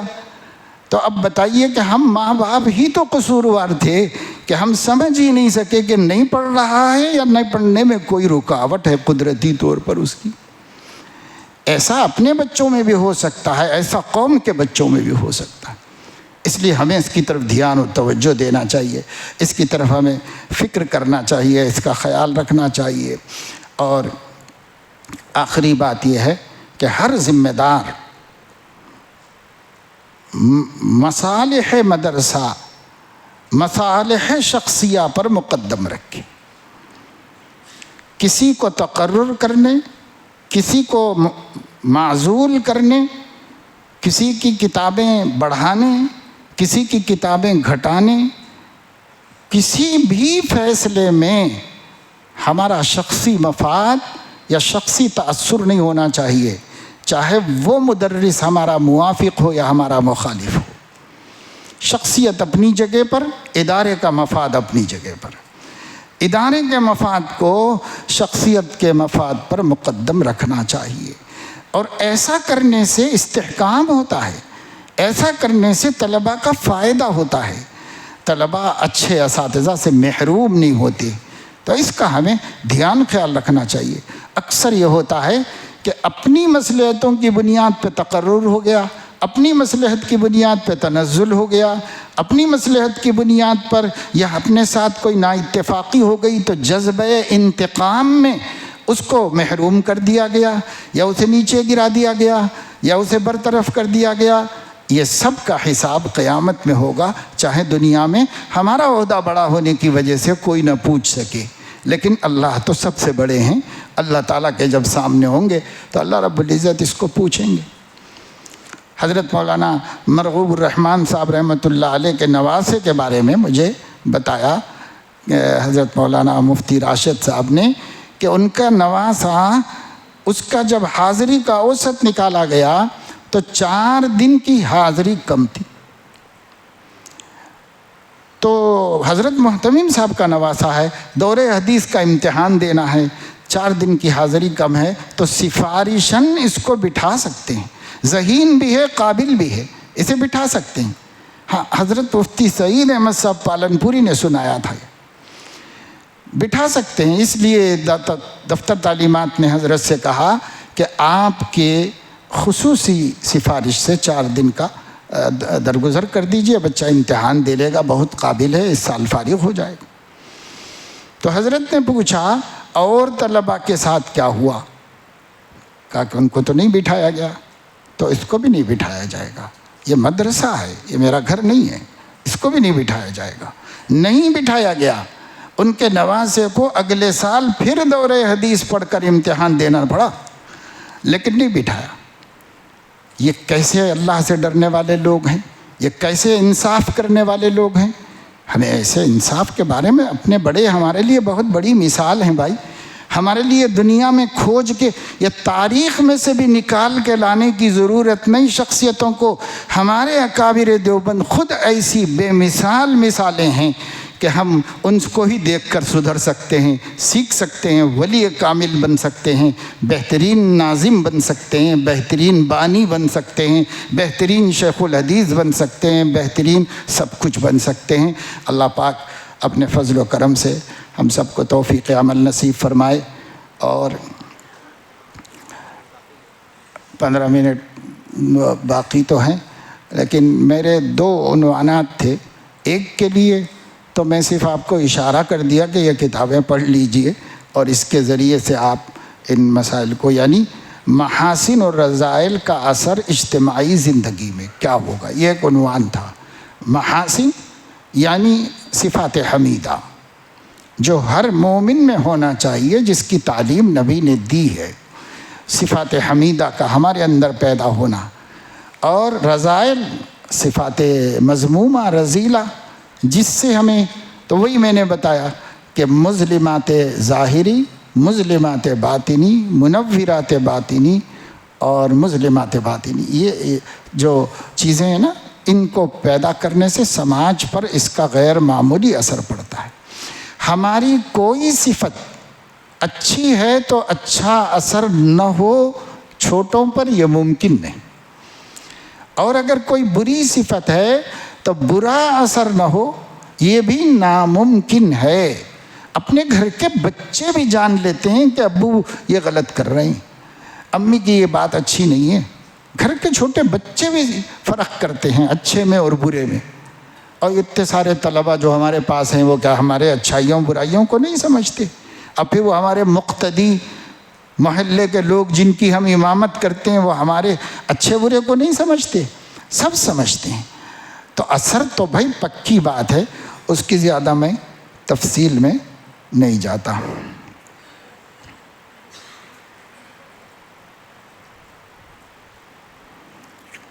حضرت مفتی محمد شفیع صاحب رحمۃ اللہ علیہ کی جو بات بیان کی ابتدا میں ہوئی تھی وہ رہ نہیں گئی۔ اتنی بات سنانا تھا مجھے حضرت کی، اتنی ہی بات کہ حضرت نے اساتذہ سے جو تعلیم شروع کرنے جا رہے تھے ان سے یہ فرمایا، میں پورے وثوق کے ساتھ زندگی بھر کے تبحر علمی، تفقہ علمی کی روشنی میں کہہ رہا ہوں کہ جس کام میں آپ لوگ لگے ہوئے ہیں دین کا، اس سے عظیم کوئی دوسرا کام نہیں۔ کیوں؟ یہ تحفظ دین ہے۔ تحفظ ہی نہیں ہوگا تو پھر کیا ہوگا؟ اس لیے مدارس قرآن کی حفاظت کر رہے ہیں، سنت رسول کی حفاظت کر رہے ہیں۔ تب فقہ تو اسی کے خلاصہ ہے، سمجھو۔ بہرحال جو بھی ہمارے علوم کی ہم مدرسوں میں محنت کر رہے ہیں، علماء تیار کر رہے ہیں، یہ کتنا بڑا کام ہے۔ حضرت شیخ الاسلام چند منٹ اور ہیں، یہ بتا رہے تھے تو ایک بات مجھے یاد آئی کہ حضرت علامہ انور شاہ کشمیری جب شیخ الحدیث تھے دارالعلوم دیوبند میں، تو وہ چھان پٹک کر طلباء کو لیتے تھے حدیث پڑھانے کے واسطے۔ دفتر تعلیمات کے امتحان کو کافی نہیں سمجھتے تھے۔ داخلے ہو گئے، قریب 50 60 70 بچوں کا داخلہ ہوا دورے حدیث میں۔ حضرت پہلے ہر ایک سے عبارت پڑھو بھائی، عبارت پڑھو۔ جب وہ عبارت پڑھتا ہوتا تو ایک چھوٹی پرچی لے کر اس کا درجہ طے کر کے اس کو دے دیتے تھے کہ صاحب اس کو پنجم میں بھیج دیا جائے، ہفتم میں بھیج دیا جائے، چہارم میں بھیج دیا جائے۔ وہ جو سمجھتے تھے وہی طے کر دیتے تھے، اور وہ نیچے ہوتے تھے سب۔ اب جب چھٹے چھٹائے 30 35 ہوتے تھے، ان کو پڑھاتے تھے حضرت کا موڈ تھا وہ فارسی میں پڑھے، فارسی میں درس دیتے تھے، عربی میں شروع کرتے عربی میں دیتے چلے جاتے تھے۔ اردو کو تو پہلے نہیں مانتے تھے حضرت، بہت بعد میں جب بیان القرآن چھپی، اس کا پہلا پارہ اس کو حضرت نے دیکھا تو حضرت نے فرمایا، بھائی میں سمجھتا تھا کہ اردو ناقص زبان ہے، لیکن اگر اردو میں اتنی عمدہ تفسیر قرآن لکھی جا سکتی ہے تو یہ زبان ناقص نہیں ہے، اب تم لوگ اردو کی طرف بھی توجہ دو۔ تب حضرت قائل ہوئے، پہلے اردو کے قائل نہیں تھے، فارسی عربی ہی چلاتے تھے حضرت۔ تو خیر، اب پڑھنے والے کیسے تھے؟ جو نکلا وہ ہیرا بن کر نکلا، وہ مصنف، محدث، مفسر، فقیہ، مؤرخ، سب کچھ تھا وہ۔ لیکن حضرت شیخ الاسلام حسین احمد مدنی رحمہ اللہ جب شیخ الحدیث بنے تو حضرت نے دفتر تعلیمات سے کہا کہ بھائی تھوڑی بہت رعایت ہی کے ساتھ صحیح جتنے بھی داخلے ہو سکیں دورہ حدیث میں داخلہ کیا کرو۔ چنانچہ حضرت شیخ الاسلام کے زمانے میں 200 بچے دورہ حدیث میں پڑھتے تھے۔ وجہ کیا تھی؟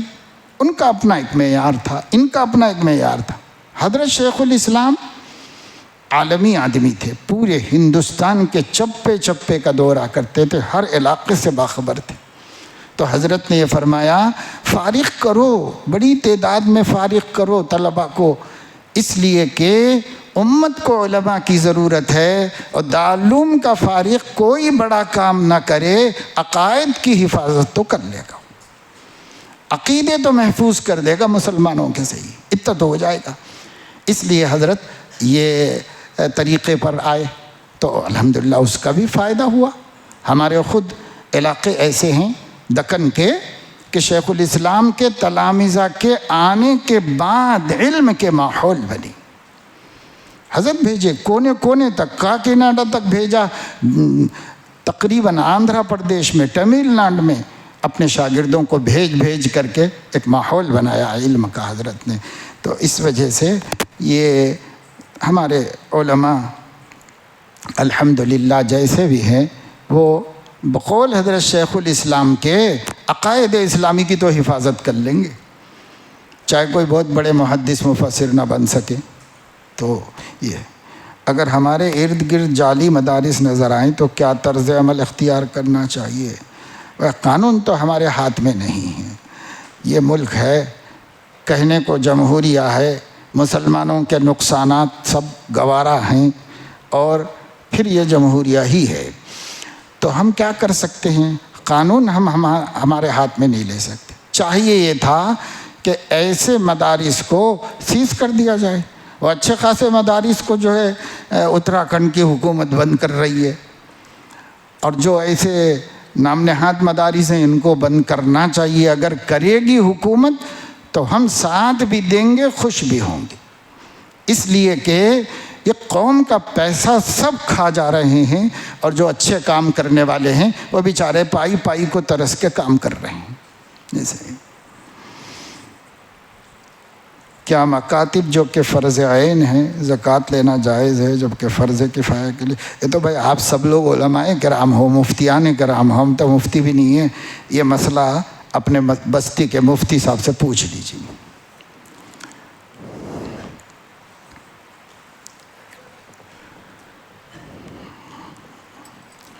میں آخر میں، شروع میں کوئی رسمی بات نہیں کرا، آخر میں بھی نہیں کرتا، لیکن بہرحال شکریہ ادا کرتا ہوں مفتی ابو بکر جابر صاحب کا کہ وہ اپنے ہر پروگرام میں کچھ نہ کچھ حصہ لینے کا موقع دیتے ہیں۔